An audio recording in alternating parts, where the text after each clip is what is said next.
Two Swedish nationals have been shot dead in Brussels, another injured overnight as Belgium raised its terror alert to the highest level. This comes as a video emerged on social media of the assailant claiming responsibility for the attack, as well as identifying himself as a member of Islamic State. The suspect, not caught yet, remains at large. People are told to stay indoors until the threat has been eradicated. Former Metropolitan Police Detective Peter Bleksley joins us now with his take on this one. There's just no predicting these attacks, is there, Peter? No, unfortunately there isn't. And this, of course, came hot on the heels of the attack in France, where a teacher was murdered. And that attack was condemned very forcibly by President Macron, calling it an act of Islamic terrorism.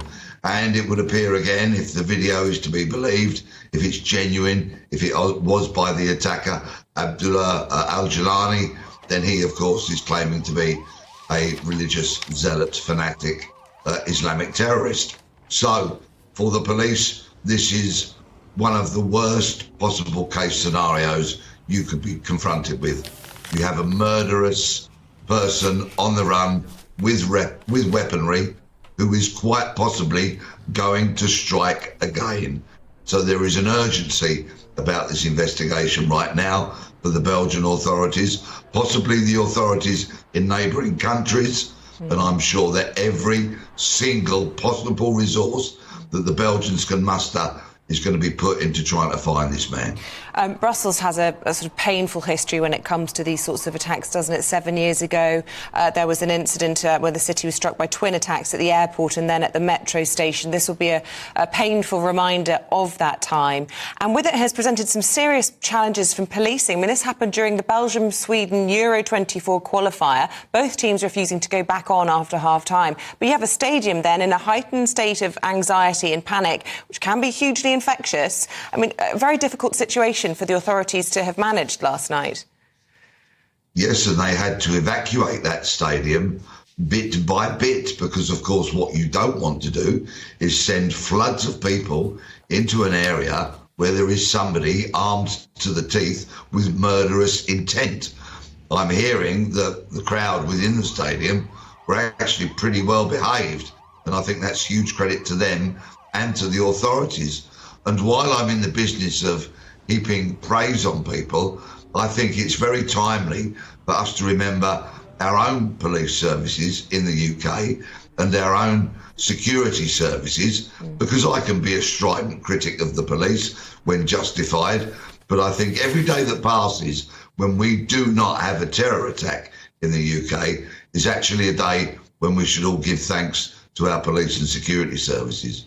So, Peter, a video posted on social media from an Arabic-speaking man claimed he carried out the attack in the name of God. He added that he's killed 3 people, and what basically does this achieve? What message does this send out? What does it achieve? Yeah. Well, I can't really speak for the machinations of the inside of that man's head if he is indeed the murderous suspect here. But perhaps it's a call to arms for like-minded religious zealots. Perhaps it's to spread fear and terror, because essentially that is the whole point of terrorism, to strike terror into the hearts of us all and to stop us from going about doing our daily business. I will be particularly keen to see if there is any raising of the terror threat level in the UK. I'm sure our police and security services are on absolute high alert as a result of what's happened in France and Belgium, and of course the ongoing war between Israel and Hamas. I sincerely hope it doesn't spill out onto the streets of the UK.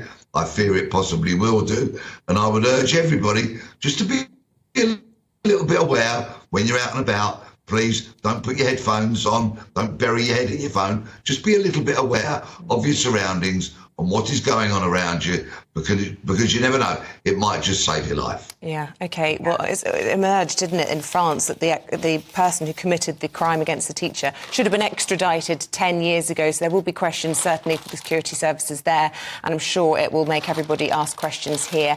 Thank you for your analysis of that and the situation in Brussels. 2 people dead there and 1 injured in that attack. Tell you what it does. It makes me think. You get to this time of the year and you say, "Oh, Christmas fairs are on.